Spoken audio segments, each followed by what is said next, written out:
Você já parou para pensar no verdadeiro significado da morte? Será que ela é realmente uma necessidade ou apenas um desvio dentro daquilo que deveria ser o caminho natural da evolução? Mário Roso de Luna, um dos maiores teósofos e eubiotas, disse: a morte é a maior de todas as mentiras. Mas o que ele queria dizer com isso? A morte, como a entendemos, é um equívoco, uma ilusão criada pela consciência humana, que ainda não compreendeu sua verdadeira natureza. O que chamamos de fim não é mais do que uma transição e, mais do que isso, um desvio de uma longevidade que deveria ser natural ao ser humano. A morte não é um requisito da vida. Pelo contrário, é uma violação do princípio divino e da própria humanidade. Para compreender isso, vejamos um exemplo da ciência moderna. Pesquisas avançadas em Cuba utilizam células da placenta para curar doenças consideradas incuráveis. Mas por quê? A placenta contém a matriz elétrica primordial, a mesma que deu origem ao seu corpo físico. E aqui está o segredo. Essa matriz é a primeira expressão de Fohat, a energia cósmica fundamental, descrita na teosofia. Fohat é o fogo primordial, a força que anima todas as formas de vida. É o elo entre o espírito e a matéria, a energia que transforma ideias em realidade e que molda o universo. É Fohat que dá coesão ao corpo e, quando em equilíbrio, garante vitalidade e longevidade. Em outras palavras, essa energia é pura manifestação do amor universal. Mas então, por que adoecemos e morremos? Se fomos criados para viver, por que nos destruímos lentamente? A resposta está em nossa própria criação mental. Nosso próprio envelhecimento e as doenças que enfrentamos são, em grande parte, criações do nosso campo astral. São formas de pensamento que alimentamos e que muitas vezes renegamos depois. A Bíblia ensina: não sabeis que sois o templo de Deus e que o Espírito de Deus habita em vós? 1 Coríntios 3,16.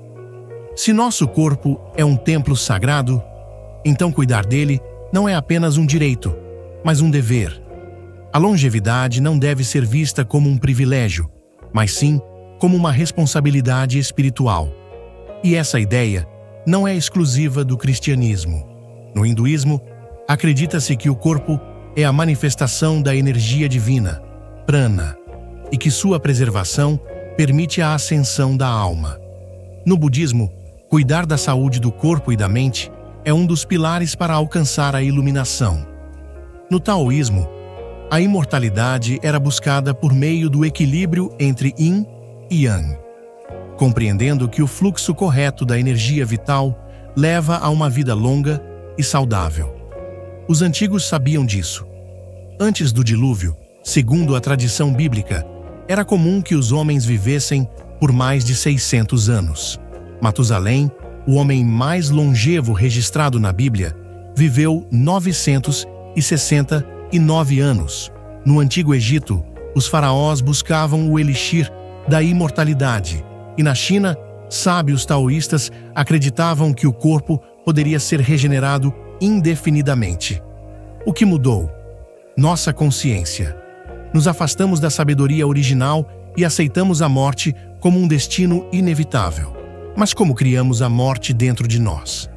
A resposta está no que os teósofos chamam de formas-pensamento. Quando sentimos raiva, medo, angústia, inveja ou qualquer outra emoção negativa, essas energias não desaparecem. Elas se acumulam no campo astral e tomam vida própria. São como filhos paridos por nossa mente. Esses filhos invisíveis se alimentam de nossas emoções e, com o tempo, se tornam entidades autônomas que influenciam nosso comportamento e nossa saúde. Carl Jung dizia: até você se tornar consciente, o inconsciente dirigirá sua vida e você o chamará de destino. Se não tomamos consciência das formas de pensamento que criamos, elas acabam dominando nosso destino, provocando doenças, desequilíbrios e até mesmo a morte prematura.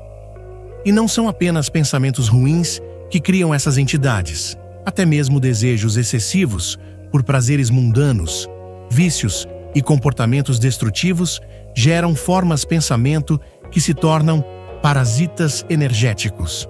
Como um jardim repleto de ervas daninhas, nossa mente pode ser sufocada por essas criações. A solução? Transmutar essas criações, dar-lhes um novo propósito, alinhar nosso ser à frequência da felicidade, da harmonia, do equilíbrio. Como bem disse Helena Blavatsky, a mente é o matadouro do real.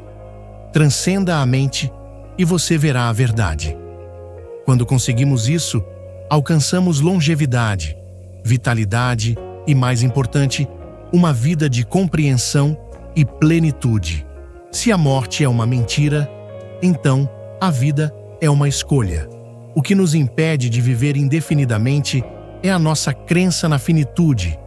Paramahansa Yogananda afirmou: o homem que transcende seus pensamentos limitações pode superar a morte. Mas essa não é uma teoria vazia. É uma ciência espiritual, um conhecimento que atravessa séculos e que agora começa a ser redescoberto. Nossa biologia responde aos nossos estados emocionais e mentais. Quanto mais vibramos na frequência da saúde, mais nosso corpo se fortalece. E quanto mais nos harmonizamos com Forhat, mais energia vital fluímos em nosso ser. Se você permanecer em um estado de felicidade e gerar essa felicidade, você reproduz em si o estado de quando ainda era um bebê no útero de sua mãe. Um estado de felicidade permanente. Seja feliz e viva eternamente. Mas para que isso aconteça, lute contra os sentimentos negativos que se manifestam em você e ao seu redor. A batalha pela longevidade e pela evolução é travada dentro de cada um de nós. E o que é o mundo divino, senão a própria humanidade em seu estado desperto? A divindade não está distante. Ela pulsa em cada um de nós. A chave para a imortalidade não está lá fora, está dentro de você. Desperte, viva e escolha ser eterno. Se você gostou deste conteúdo, não se esqueça de deixar o seu like, compartilhar com quem precisa ouvir essa mensagem e se inscrever no canal para mais vídeos como este. Nos vemos no próximo.